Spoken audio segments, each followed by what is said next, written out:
தமிழ்நாட்டை பார்த்து புரியுங்க உங்ககிட்ட வந்திருக்க மாட்டேன்னு சொல்லி வெளியே வந்தார். அதுக்கு பிறகு 71 மறுபடியும் வெற்றி பெற்று டெல்லிக்கு போனார். அப்பதான் இந்திரா காந்தியோட பேச்சுவார்த்தை நடத்தி ஆகஸ்ட் மாதம் 15ஆம் தேதி இருக்கிறது. அதனால் சுதந்திர தின கொடியை கோட்டையிலே முதலமைச்சர் தான் ஏற்ற வேண்டும் என்று சொல்லி வலியுறுத்தினார்.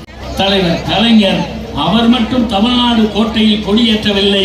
இந்தியாவில் இருக்கிற எல்லா முதலமைச்சர்களும் அவரவர் தந்தை செய்தான் இன்றைக்கு தலைவர் நம்முடைய தளபதியும் செய்தார்.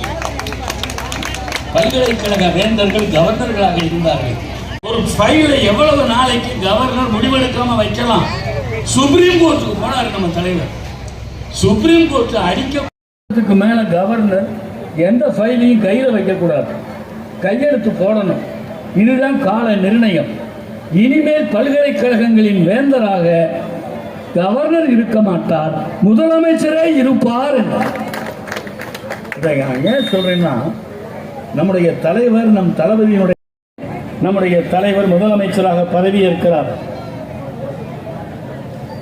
முத்துவேல், கருணாநிதி, ஸ்டாலின் என்னும் நான் அந்த கொரோனா தொற்று நோயினுடைய விஸ்வரூபம் வீசிக்கொண்டிருந்த நேரம், பெருமழையின் காரணமாக சென்னை நகரமே மிதந்து கொண்டிருந்த நேரம், கடற்கரையோர வாழுகிற உங்களுக்கு தெரியும், தண்ணீரில் படகு மிதப்பதை நீங்கள் மலவரப்பட பழவேற்காடு கிளைக்கழகத்தின் சார்ந்த கழகத்தின் முன்னோடி நாகப்பன் அவர்களுக்கு மாவட்ட பொறுப்பாளர்கள் உதவித்தொகை வழங்குகிறார்.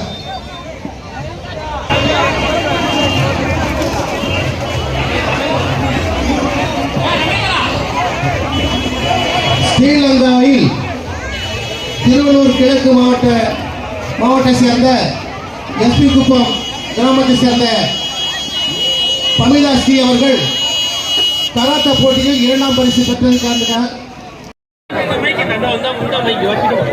Hello hello